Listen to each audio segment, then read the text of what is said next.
ಹೌದು.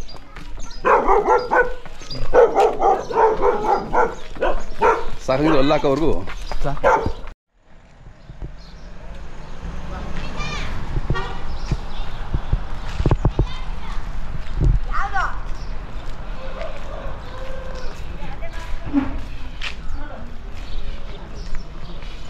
ಇದೇನು ಗಾಂಧಿ ಸರ್ಕಲ್? ಹೌದು ಸರ್. ನಿಮ್ಮೂರು ಗಾಂಧಿ ಸರ್ಕಲ್? ಗಾಂಧಿ ಸರ್ಕಲ್ ಇದು. ಹಾಂ, ನೋಡಿ ಪಂಚಾಯತಿ ಆಫೀಸು ಇಲ್ಲೇ ಇದೆ. ಚೆನ್ನಾಗಿದೆ ನಿಮ್ಮೂರು.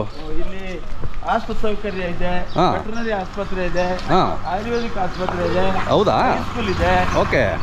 ಈಗ ಫಸ್ಟ್ PUC ಕಾಲೇಜ್ ಇದೆ. ಫಸ್ಟ್ PUC ಮಾತ್ರ ಇದೆ.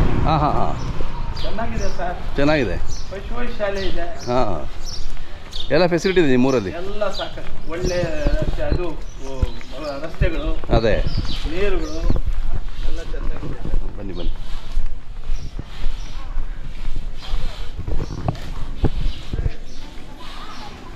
ಹೋಗ್ಬಿಡಿ ಹೋಗ್ಬಿಡಿ.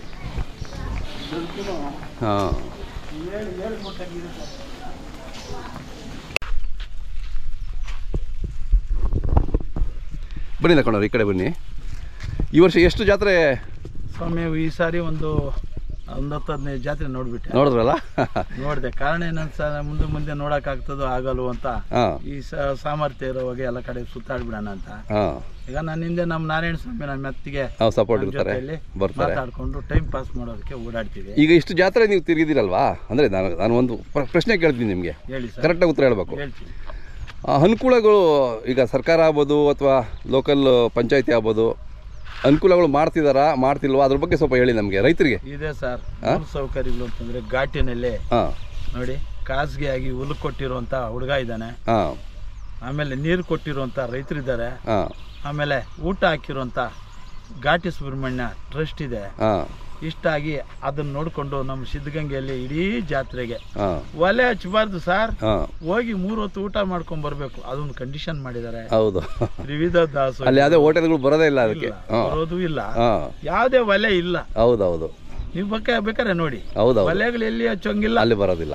ನೋಡಿ ಪರಮಾತ್ಮ ದಾಸೋಹದ ಬಗ್ಗೆ ಶಿವಕುಮಾರ ಸ್ವಾಮಿಗಳು ಎಷ್ಟೊಂದು ಇದು ಮಾಡೋಗಿದ್ದಾರೆ. ಇಷ್ಟಾಗಿ ನೋಡಿ ಸಪ್ಲಮ್ಮ ಜಾತ್ರೆಯಲ್ಲಿ ಸಪ್ಲಮ್ಮ ಆಯಮ್ಮ ಹೆಣ್ಣು ದೇವತೆ, ಆಯಮ್ಮನಿಗೆ 6 ಬಲಿದಾನಗಳು ಬೇಕಾಗಿದ್ದು. ಅಲ್ಲಿ ಸ್ವಾಮಿ ಈ ವರ್ಷ ಬಿರಿಯಾನಿಗಳೇ ಹರಿಸ್ಬಿಟ್ರು, ಘಮ ಬಿರಿಯಾನಿ ಮಾಡಿದ್ರು. ಆಮೇಲೆ ತಲಕಾಲಿ ಬೆಟ್ಟದಲ್ಲಿ ಒಳ್ಳೆ ಭಕ್ತಿ ಪ್ರಧಾನವಾದ ಇದು, ಅಲ್ಲಿ ವಾಲ್ಮೀಕಿ ಇದ್ದಿದ್ದ ಜಾಗ, ಅಲ್ಲಿ ರಾಮನಾಮ ಉಚ್ಚಾರ ಮಾಡಿದ್ದ ಅಲ್ಲೇನೆ. ಆವಣಿಗೆ ಹೋದ್ವಿ, ಆವಣಿನಲ್ಲಿನೂ ಅಷ್ಟೇ ಅನೇಕ ಜನ ಸ್ವಲ್ಪ ನೀರು ಸ್ವಲ್ಪ ನೆರಳು ಎಲ್ಲ ಮಾಡಿಕೊಟ್ರು. ಬಟ್ ಬೇರೆ ಜಾತ್ರೆಗಳು ನಾವು ಹೋಲಿಕೆ ಮಾಡಿದಾಗ ನೋಡಿ ಸರ್, ಬಹುಮಾನಗಳಲ್ಲಿ ತಾರತಮ್ಯಗಳು ಮಾಡ್ಕೊಂಡು ಹೋಗಿದ್ದಾರೆ. ಇನ್ನೆಲ್ಲ ಇರೋದ್ರಲ್ಲಿ ಕನಿಷ್ಠ ಪಕ್ಷ ಭೂಮಿಯಲ್ಲಿರುವಂತ ಮುಳ್ಳು ಗಂಟಿಗಳು ಕೂಡ ತೆಗಿಯಲ್ಲ ಸರ್ ಕೆಲವು ಕಡೆ ಎಲ್ಲ. ರೇಟ್ಗಳು ಮಾತ್ರ ಜಾಸ್ತಿ ಹೇಳ್ತಾರೆ. ಒಂದು ಜಾತ್ರೆ ಅಂದ್ರೆ ಒಂದು ಹಬ್ಬದ ತರ ನೋಡ್ಕೊಬೇಕು, ಅಷ್ಟು ಸಪೋರ್ಟ್ ಮಾಡಕ್ಕಾಗಲ್ಲ. ಲೋಕಲ್ ಪಂಚಾಯತಿಯರ್ ಆಗ್ಬೋದು, ಭಾರಿ ಐನಗುಡಿ ಅಂದ್ರೆ ಮೊದ್ಲಿಕ್ಕೆ ಬಲೆ ಚೆನ್ನಾಗಿತ್ತು ಸರ್. ಇವತ್ತು ದಿವಸ ಎಲ್ಲ ಮಠಗಳು ಕಲ್ಯಾಣ ಮಂಟಪಗಳು ಇವು ಕಟ್ಕೊಂಡವ್ರೆ. ಏನ್ ಸರ್ ಹಿಂಗ್ ಮಾಡಿದ್ರಿ ಸರ್? ನಮ್ ಕಡೆಯಿಂದಾನೇ ಈ ಜಾತ್ರೆಗಳೆಲ್ಲ ನಶಿಸಿ ಹೋಗ್ತಾ ಇದಾವಲ್ಲ ಸರ್. ಅದೇ ಈ ಕೋಲಾರ ಜಿಲ್ಲೆಯಲ್ಲಿ ಇದ್ದಷ್ಟು, ತುಮಕೂರು ಜಿಲ್ಲೆಯಲ್ಲಿ ಇದ್ದಷ್ಟು ಜಾತ್ರೆಗಳು ಹೌದೌದು ಎಷ್ಟಂದ್ರೆ ಒಂದು 60% ನಿಂತೋಗ್ಬಿಟ್ಟಿದೆ ಸರ್. ಅದರಿಂದ ಇದೇ ಕಾರಣ ಸರ್, ಸಪೋರ್ಟ್ ಮಾಡೋದಿಲ್ಲ ಗೌರ್ಮೆಂಟ್ ಅವರಲ್ಲಿ. ಅಟ್ಲೀಸ್ಟ್ ಆ ಮುಳ್ಕಂಟಿಗಳು ತೆಗಿಬೇಕಲ್ವಾ, ಮಾಡ್ಬೇಕು. ಲೋಕಲ್ ಪಂಚಾಯತ್ ಇರ್ತಾರಲ್ವಾ, ಅದೇನು ಜಾಲಿ ಮುಳ್ಳುಗಳು ಬೆಳ್ಕೊಂಡಿರ್ತಾವ, ಅದನ್ನ ಸ್ವಲ್ಪ ಒಂದು ಜೆಸಿ ಬಿಟ್ಟರೆ ಒಂದು ಗಂಟೆ ತೆಗೆದು ಬಿಡ್ತಾನೆ. ಅಷ್ಟು ಮಾಡ್ಲಿಕ್ಕೆ ಆಗಲಿಲ್ಲ ರೈತ. ಮಾಡೋರ್ಗು ಮನಸ್ಸು ಬೇಕು. ಸರ್ಕಾರದ ಒಂದು ಇದು ಪರಿಹಾರನೂ ಬೇಕು ಸರ್. ಸರ್ಕಾರದವರು ಯಾವುದೋ ಇದಕ್ಕೆ ಕೆಲಸ ಬರ್ತಿದ್ ಕೆಲಸಗಳಿಗೆಲ್ಲ ಕೊಟ್ಬಿಟ್ಟು ದುಡ್ಡು ವೇಸ್ಟ್ ಮಾಡ್ತಾರೆ ಸರ್. ದನ ಸೇರಿ ಜನ ಸೇರಿ ಸಮೂಹ ಮಾಡ್ತಾ ಇರುವಂತ ವಿಚಾರಕ್ಕೆ ಭಾರಿ ಹಿಂದೆ ಹೊಡಿತಾ ಇದಾರೆ ಸರ್.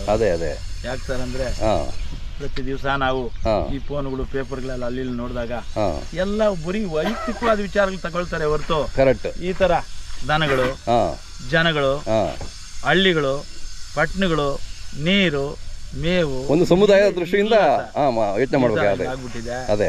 ಇವತ್ತಿನ ದಿವಸ ನೋಡಿ ಸರ್, ನಾನು ರಿಟೈರ್ಡ್ ಆಗಿದ್ದೀನಿ, ಏನೋ ನನ್ನ ಜನ್ಮ ಪಾವನ ಆಗ್ಲಿ ಅಂದ್ಬಿಟ್ಟು ಈ ಬಸವಣ್ಣವ್ರಿಗೆ ಸ್ವಲ್ಪ ಹುಲ್ ಕೊಡ್ತಾ ಇದ್ದೀನಿ ಸುಮ್ಮನೆ. ಇದರಿಂದ ನನ್ನ ಒಂದು ಇದರಿಂದ ಜನಗಳಿಗೆ ಇನ್ನೂ ಒಳ್ಳೇದಾಗ್ಲಿ ಅಂತ ನಾನು ಎಲ್ಲರೂ ಕೇಳ್ಕೊತಾ ಇದ್ದೀನಿ. ಯುವಕರಂತೂ ಸ್ವಲ್ಪ ಚೆನ್ನಾಗಿ ಮುಂದೆ ಬರ್ತಾ ಇದ್ದಾರೆ, ಅವ್ರಿಗೂ ಹೇಳ್ತಾ ಇದ್ದೀನಿ. 2 ಕಟ್ಕೊಳ್ರಪ್ಪ, ಆಗಿಲ್ಲ ಅಂತ ಒಂದಾದ್ರೂ ಕಟ್ಕೊಳ್ಳಿ, 2 ಹಸು ಕಟ್ಕೊಳ್ರಿ. ಅದೇ ನೀವು ಕಟ್ಕೊಂಡಾಗ ನನಗೆ ಫೋನ್ ಮಾಡಿ ನಿಮ್ಮೂರಿಗೆ ಬರ್ತೀನಿ ಅಂತ ಹೇಳ್ತೀನಿ. ಕರೀತಾ ಇದ್ದಾರೆ ಸರ್, ಓದ್ತಾ ಇದ್ದೀನಿ. ಹೌದಾ? ಓಕೆ. ಈಗ ನೋಡಿ ತಮಿಳ್ನಾಡಿಗೆ ಹೋಗ್ತೀನಿ, ತಮಿಳ್ನಾಡಿನಲ್ಲಿ ಅನೇಕ ಜನ ಇದ್ದಾರೆ. ಆಂಧ್ರಾಗೆ ಹೋಗ್ತೀನಿ, ಅಲ್ಲಿ ಅನೇಕ ಜನ ನನಗೆ ಬೇಕಾಗಿರುವಂಥವ್ರು ನೀವು ವಿಡಿಯೋನ ಕರೆಸ್ತೀರಾ, ಇಂಡಿಯನ್ ಕೌ ಚಾನಲ್ ತಗೊಂಬಂದ್ರೆ ಚಂದ, ಅವ್ರು ಒಳ್ಳೆ ವಿವರಣೆ ಕೊಡ್ತಾರೆ, ಜನಗಳಿಗೆ ಒಳ್ಳೆ ಮಾಹಿತಿ ಕೊಡ್ತಾರೆ. ಉತ್ತರ ಕರ್ನಾಟಕದಲ್ಲೂ ನಿಮಗೆ ಭಾಳ ಫ್ಯಾನ್ಸ್ ಇದ್ದಾರೆ. ಹ್ಞೂ ಸರ್, ಈ ಥರ ಎಲ್ಲ ಇದೆ ಸ್ವಾಮಿ. ನಾನು 40 ವರ್ಷ ಡಿಪಾರ್ಟ್ಮೆಂಟ್ನಲ್ಲಿದ್ದಾಗ ನಾನು ಇಷ್ಟು ಪರಿಚಯ ಆಗಲಿಲ್ಲ. ಏನೋ ಈ ಬಸವಣ್ಣವ್ರ ದಯೆಯಿಂದ ನನಗೆ ನಿಮ್ಮ ಮುಖಾಂತರ ಇಡೀ ಇದು ನಮ್ಮ ರಾಜ್ಯಕ್ಕೇನೆ ನನ್ನ ಮುಖ ತೋರಿಸ್ಬಿಟ್ಟಿದ್ದೀರಿ. ಎಲ್ಲ ಹೋಗ್ಲಿ ಸರ್, ಮಾತಾಡ್ತಾರೆ ಸರ್, ಅದೇ ನನಗೆ ವಿಚಾರ ಮಾಡ್ತಾರೆ ಸರ್. ಆ ವಿಚಾರಕ್ಕೆ ನಾನು ಆ ಹುಡುಗರಿಗೆ, ನಮ್ಮ ಆ ಜನಗಳಿಗೆ ನಾನು ಥ್ಯಾಂಕ್ಸ್ ಹೇಳ್ಕೊಂಡು ಆನಂದಕ್ಕೆ ನೋಡಿ ಸರ್, ನನ್ನ ಕಣ್ಣಲ್ಲಿ ಆನಂದ ಭಾಷೆ ಎಮೋಷನ್ ಆಗ್ಬಿಡುತ್ತೆ ಆಗ್ಬಿಟ್ಟಿದೆ. ಅವ್ರಿಗೆಲ್ಲ ನಾನು ಅನೇಕ ಧನ್ಯವಾದಗಳು ಹೇಳ್ತಾ, ನಿಮಗೂ ನನ್ನ ಧನ್ಯವಾದಗಳು ಹೇಳ್ತಾ, ಸ್ವಾಮಿ 100 ವರ್ಷ ನೀವು ಚೆನ್ನಾಗಿರಿ. ನಿಮ್ಮನ್ನು ನಂಬಿದವರು ನಮ್ಮಂಥವ್ರಿಗೂ ಒಂದು ಸ್ವಲ್ಪ ಬಾಳು ಬರಲಿ, ನಮ್ಮನಿಂದ ಗೋ ತಳಿ ಉದ್ಧಾರ ಆಗಲಿ ಅಂತಂದ್ಬಿಟ್ಟು ಹೇಳ್ತಾ ನಾನು ನಿಮ್ಮನ್ನ ಬೀಳ್ಕೊಡ್ತಾ ಇದ್ದೀನಿ ಸರ್. ಆಯ್ತು ಸ್ವಾಮಿ, ನಮಸ್ಕಾರ.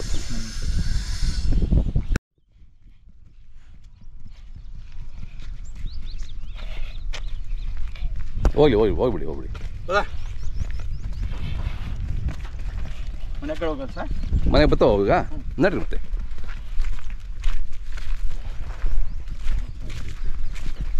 ನೀವು ಗಾಡಿ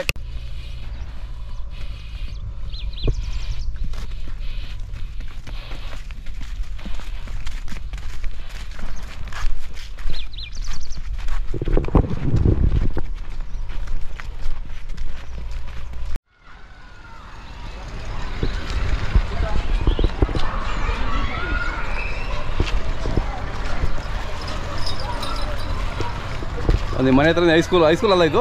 ಹೌದು ಸರ್, ಇದು middle school sir. Middle school ಚೆನ್ನಾಗಿದೆ, ಒಳ್ಳೆ ಫೆಸಿಲಿಟಿ ಮಾಡಿದ್ದಾರೆ ನಿಮಗೆ ಊರಿಗೆ. ಹೌದೌದು, ಒಳ್ಳೆ ಅನುಕೂಲ ಇದೆ ನೋಡಿ. ಇಲ್ಲಿ ಹಾಸ್ಪಿಟ್ಲ್ ಇದೆ ಅಲ್ವಾ ಇದು? Veterinary hospital. ಒಂಥರ ಮಾದರಿ ಗ್ರಾಮ ನಿಮ್ಮದು. ಹೌದೌದು, ಮಾದರಿ ಗ್ರಾಮನೇ ನಿಮ್ಮೂರು. ಹಾಂ, ಎಷ್ಟು ಕಟ್ಬೋದು ಕೊಟ್ಟಿಗೆ ಒಳಗಡೆ ನಿಮಗೆ? ಕೊಟ್ಟಿಗೆಲ್ಲ ಇಲ್ಲಿಂದ ಒಂದು 30 ಕಿಲೋಮೀಟರ್. ಅಲ್ಲಲ್ಲ, ಇದು ಕೊಟ್ಟಿಗೆಯಲ್ಲಿ 3 ಜೊತೆನಾ? 4-5 ಕಟ್ಬೋದು. ಹಾಂ, ಉಳಿದಂತೆ ಹೊರಗಡೆ ಕಟ್ಕೊಬಿಡ್ತೀರಾ? ಅಲ್ಲಿ ಕಟ್ತೀನಿ. ಜಾಗ ಇದೆ ಹೇಳಿ, ಚೆನ್ನಾಗಿದೆ ನಿಮಗೆ ಹೊರಗಡೆ ಕಟ್ಟಲಿಕ್ಕಾಗಲಿ ಜಾಗ ಚೆನ್ನಾಗಿದೆ. ಎಲ್ಲ ಚೆನ್ನಾಗಿದೆ. ಹೌದೌದು.